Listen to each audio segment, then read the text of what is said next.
it seems to me that the way that you fortify your faith in being and in life, in your own existence, isn't to try to convince yourself of the existence of a transcendent power that you could believe in the same way that you believe in a set of empirical facts. I don't think that's the right approach. I think it's a weak approach, actually. I don't think that's the right cognitive technology for that set of problems. That's more technology that you'd use if you were trying to solve a scientific problem.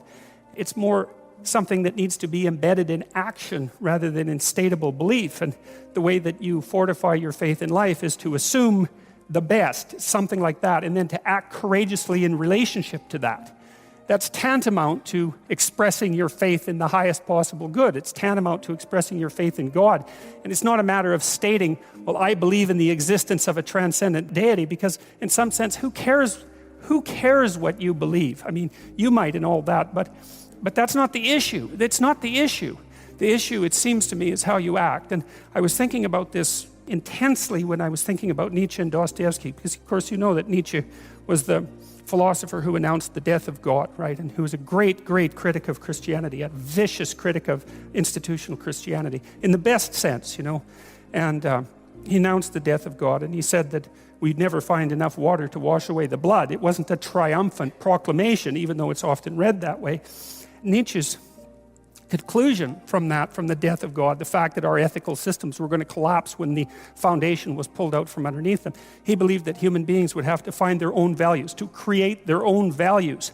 And there's a problem with that, because it doesn't seem, this is something Carl Jung was very thorough in investigating, it doesn't really look like people are capable of creating their own values, because you're not really capable of molding yourself just any old way you want to be. Like, you have a nature that you have to contend with. And so it isn't a matter of creating our own values, because we don't have that capacity. It might be a matter of rediscovering those values, which is what Jung was attempting to do.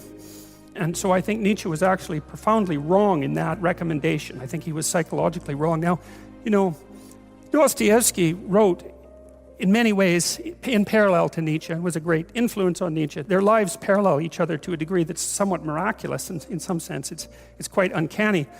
Dostoevsky was obviously a literary figure, whereas Nietzsche was a philosopher, a literary philosopher, but still a philosopher. And Dostoevsky wrestled with exactly the same problems that Nietzsche wrestled with, but he did it in a different way. He did it in a literary manner. And he has this great book, The Brothers Karamazov, and in that book, the hero of the book is really Alyosha, who's a monastic novitiate, a very good guy, kind of not an intellect, but a person of great character, but he has a brother, Ivan, who's his older brother, who's a great intellect and a very handsome soldier and a brave man. And like Dostoevsky's villains, Ivan isn't exactly a villain, but that's close enough.